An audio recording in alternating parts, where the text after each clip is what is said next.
and callers, and not necessarily those of this station, its staff, management, or sponsors. It's Monday night at 9 p.m. and time for Sex Talk with the Siegel brothers. Dr. Ricky Siegel is a certified sex therapist, educator, and supervisor, and his brother Larry Siegel is a clinical sexologist and certified sexuality educator. The Siegel brothers are here to answer all your questions about sex and sexuality, but we're unsure who to ask, including questions you didn't even know you had. They will also welcome guests from around the globe to talk about a wide variety of topics and issues within the fascinating world of sexuality. Thank you for joining us, and welcome to Sex Talk.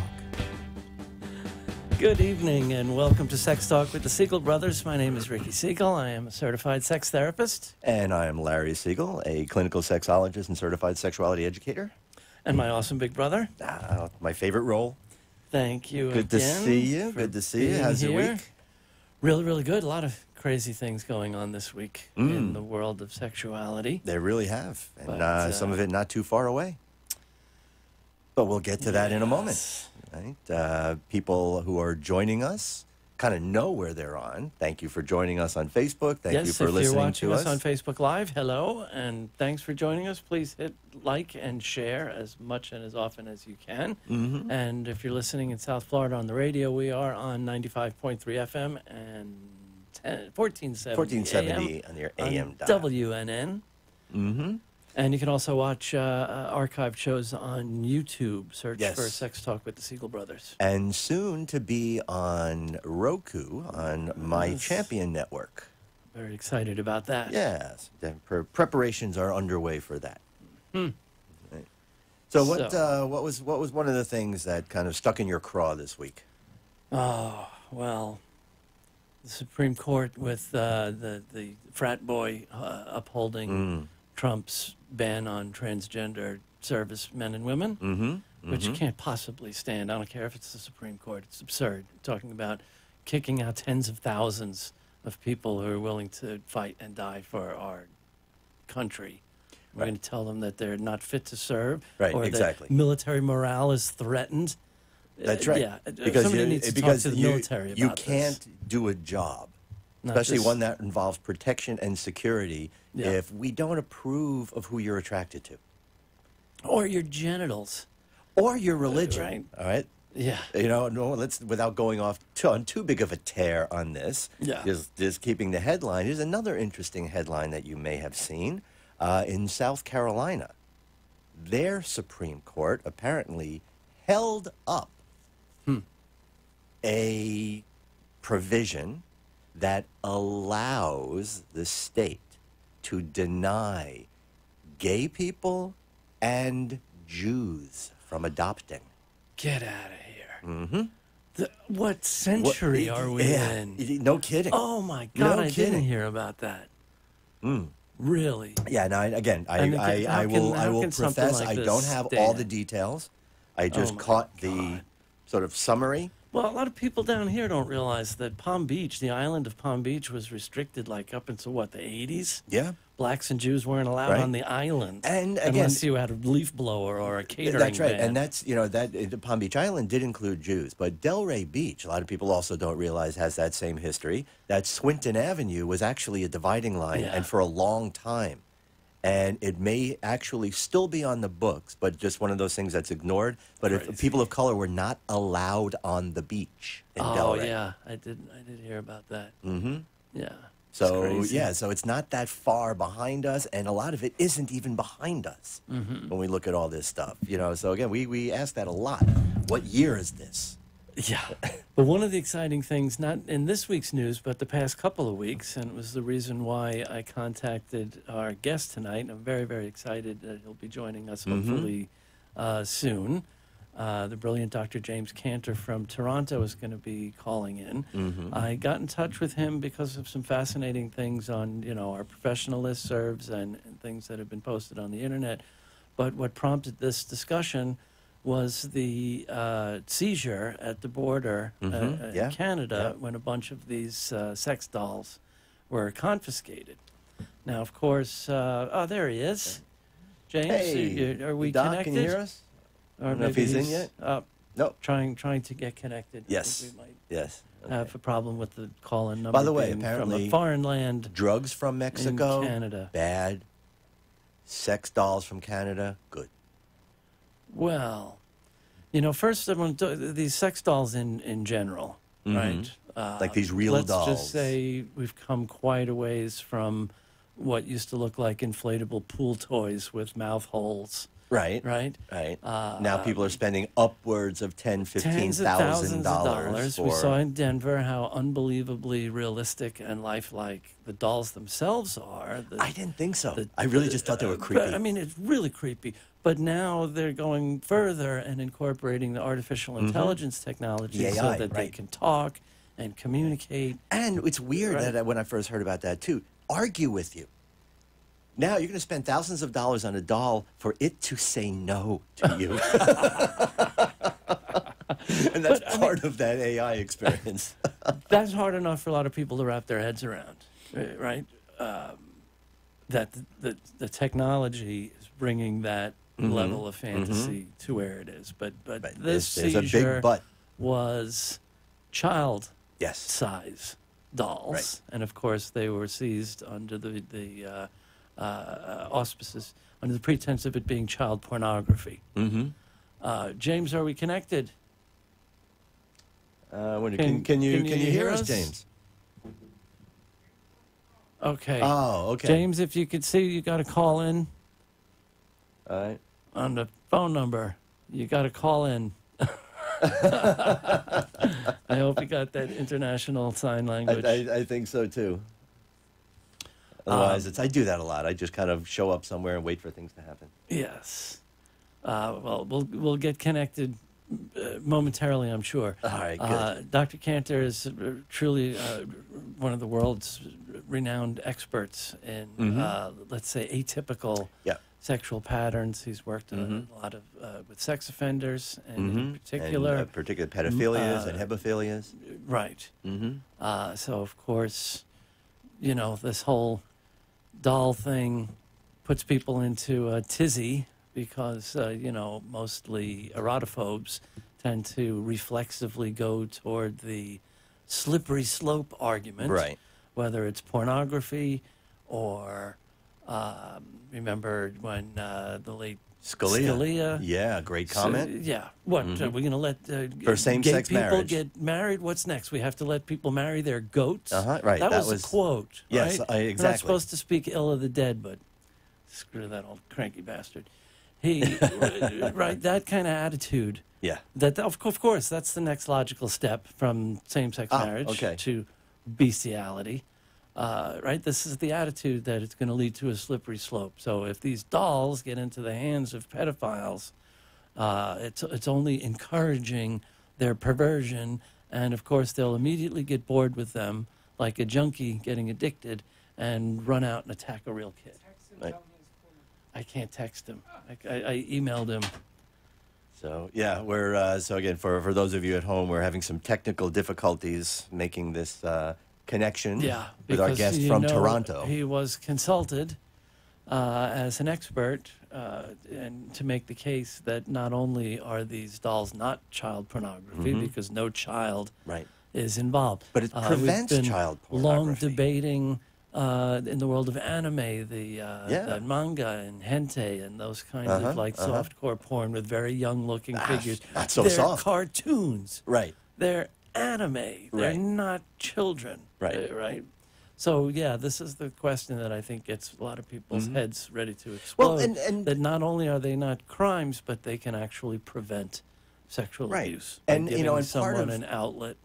part of this erotophobia that is so pervasive is, and again, when you talk about that slippery slope, it's there is this. For most people, it's almost a foregone conclusion that if you like something or you're doing something that makes you feel good, A, you're going to take it into areas of excess, and B, there will be escalation. Right. People take it as a given, right? So that if you talk about somebody who is involved in cartoon and graphic and toy kinds of things that have to do with childhood sex, they're convinced that it's not anything that's good because it's just going to make them want to go and get children. Because people have this assumption that if you're doing something that you like, it's never going to be enough. Well, but this is the same ridiculous argument that goes back to blaming Ozzy Osbourne for kids committing suicide, or blaming Grand Theft Well, some of that Auto. stuff was crap. I wanted to commit suicide. But you know what I'm saying, right? Yes. Listening to some satanic musician or something Madonna has to say. Right. Or watching Grand Theft Auto. Getting close to a Dennis Miller quote. Yeah, don't go there, right. But blaming Grand Theft Auto on violence, there's just never been any research. And the same thing with sex, to blame porn for a sex offense. Right, that someone who's a porn addict, it's only a matter of time, they're a ticking time bomb before they go out and offend against someone. First of all, the whole notion of porn addict is nonsense. Right.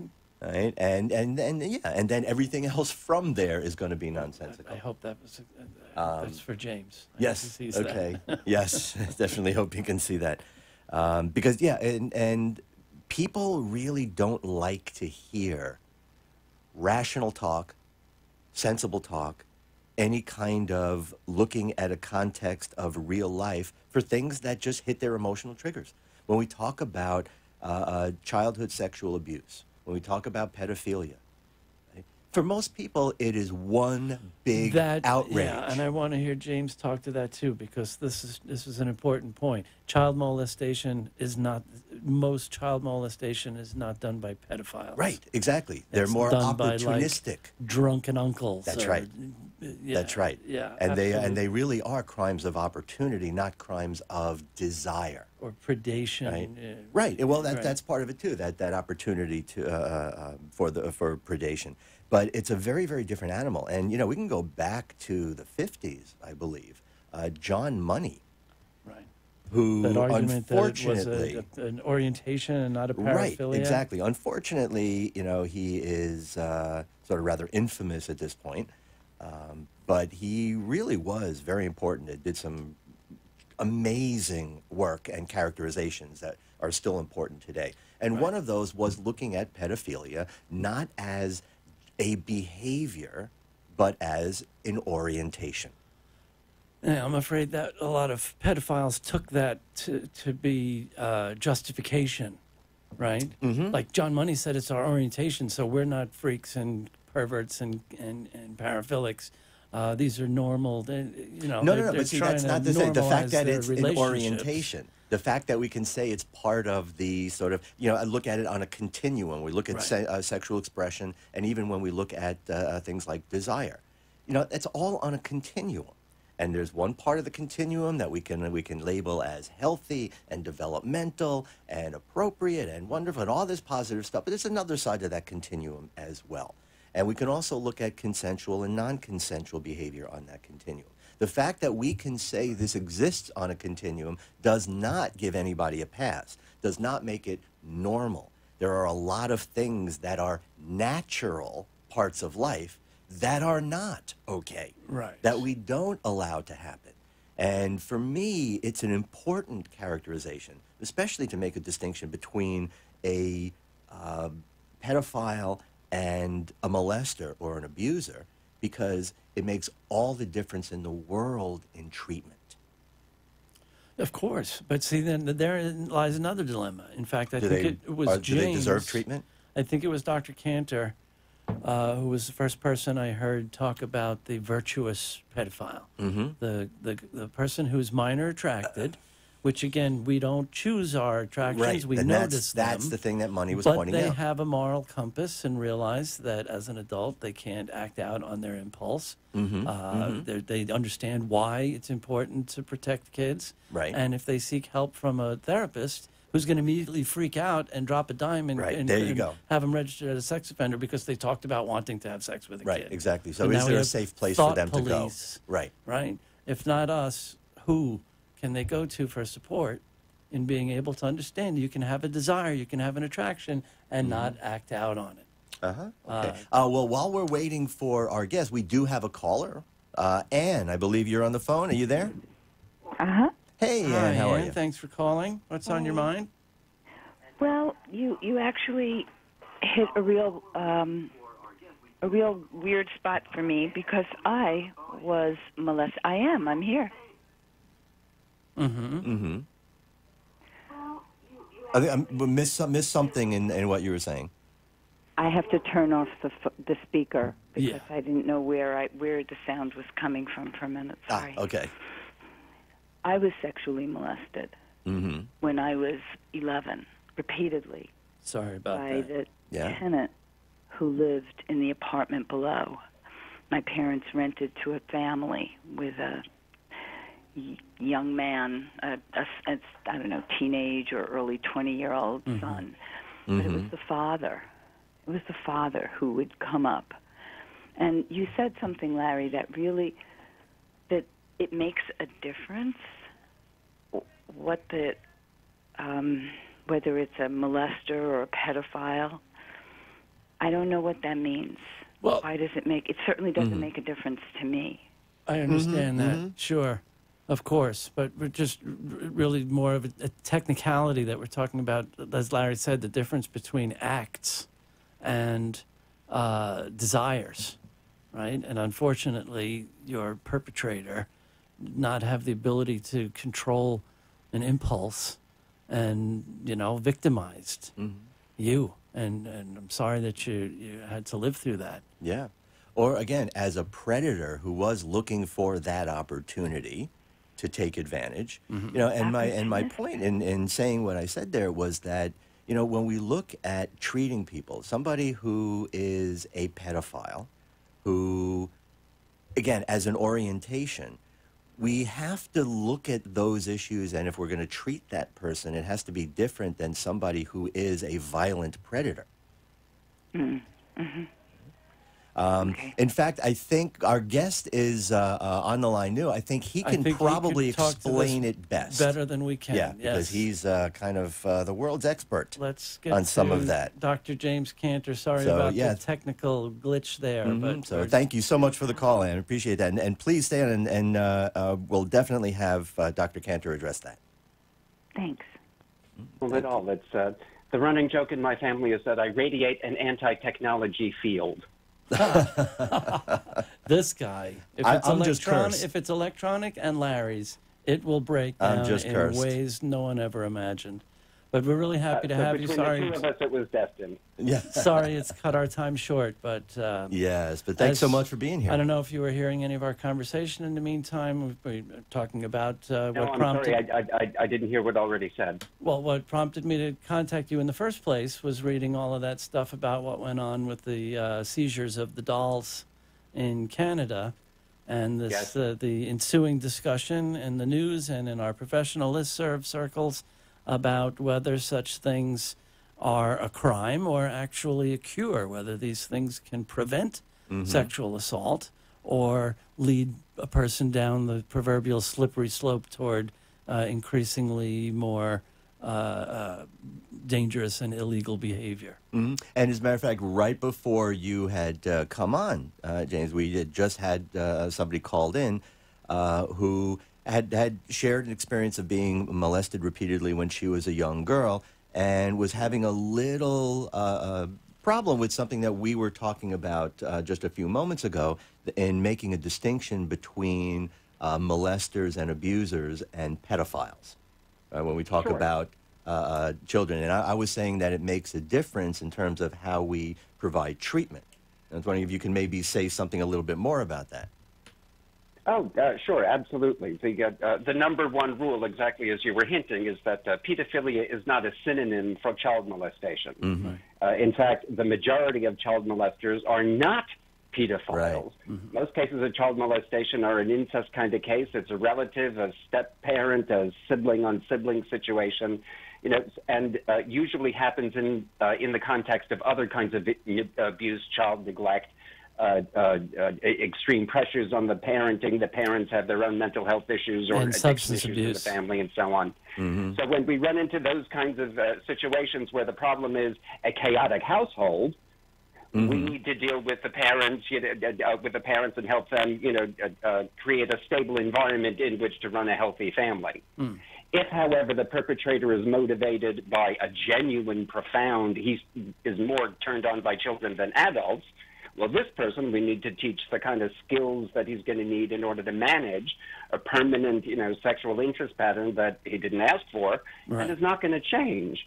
So they both require therapy, and we have a pretty good idea of what to do in each case, but it makes absolutely no sense to teach a non-pedophile the skills to deal with his pedophilia. He's not a pedophile. Exactly as you're saying, as treatment providers, we need to understand what a person's motivations are if we have any hope of changing their behavior. That said, from the point of view of the victim, it doesn't matter what the motivator was. That's what our caller said. Right. Exactly. So from the point of view of the victim, of course, and from the justice system, no, the behavior is the behavior, and that's that. Right. Those of us, however, who have to get one layer further down and prevent behaviors that have not yet happened, now we really need to understand the situation itself. But people, who have who've gotten to hear the entire story even before the case of abuse happened itself, we get a bigger picture and we can deal with this, with a certain amount of clinical dispassion. But, the general public can't do that. There are unfortunately many more victims in society.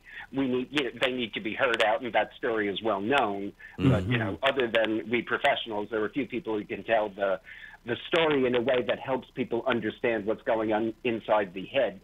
What's going on inside the head of the offenders. Right. And that's just something we talk about every week, that, as a field, we're just so sex-phobic that it's hard to not get that counter-transference and react. If someone comes to a therapist and says, I'm minor attracted and need your support in helping to not act out on that impulse, again, the emotion gets in the way, and their first instinct is to, have them registered as a sex offender, or assume, shame them in some way at the very least. Assume that they're a risk and have to be kept away from children, or even lose custody of their own kids in some cases.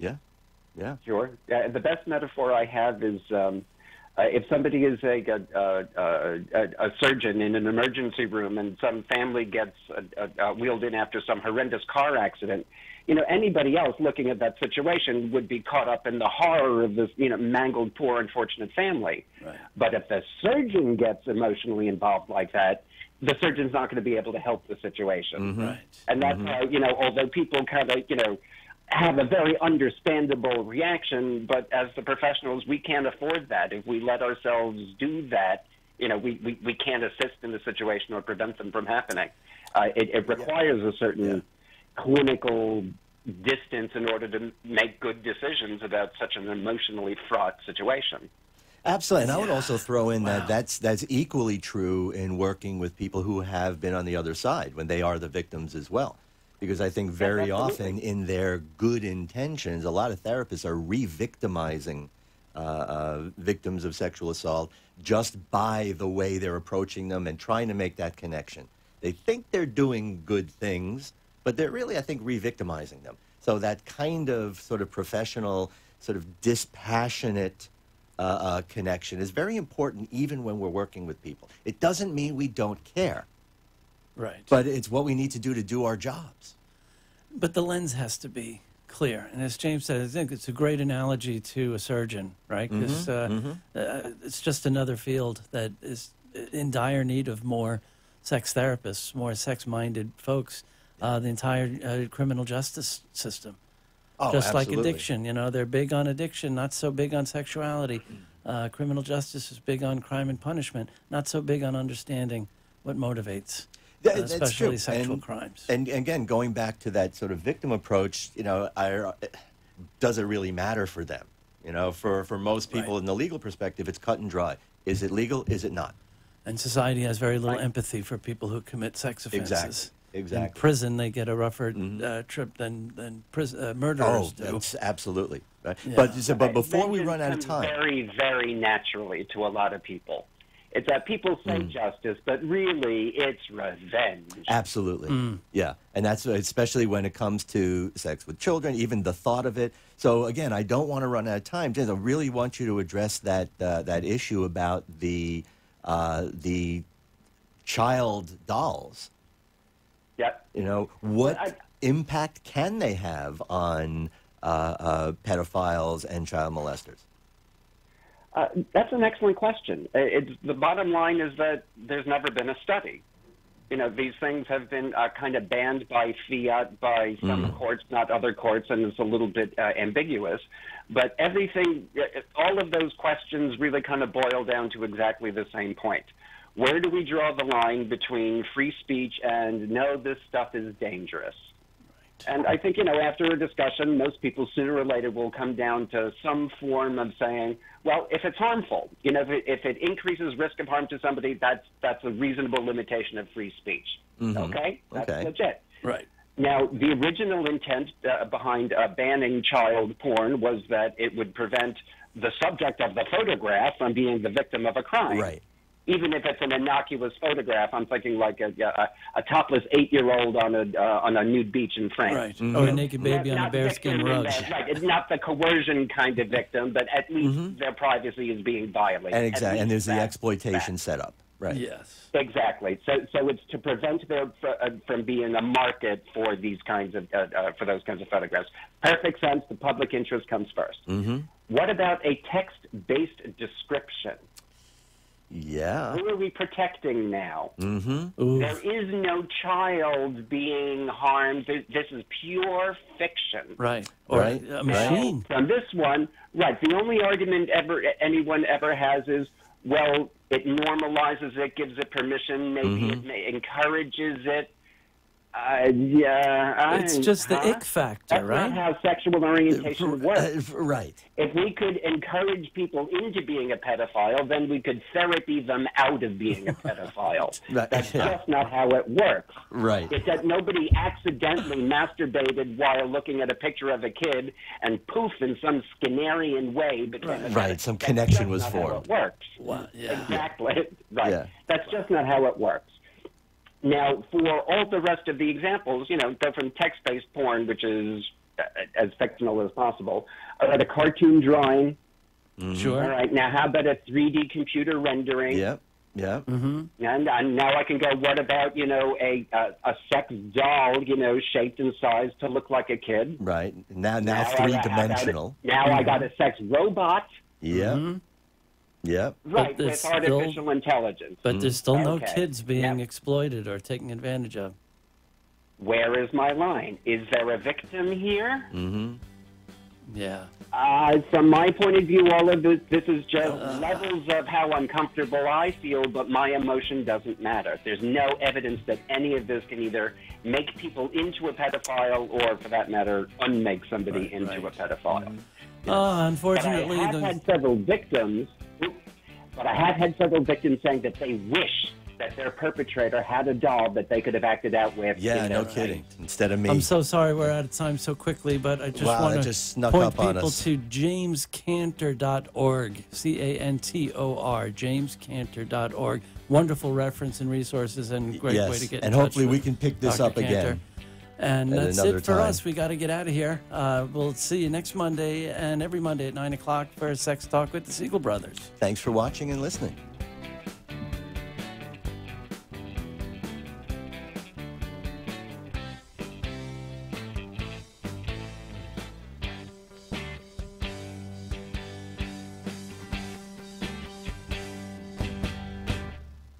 You've been listening to Sex Talk with the Siegel Brothers. Join us every Monday night at 9 p.m. on WNN, 1470 AM and 95.3 FM.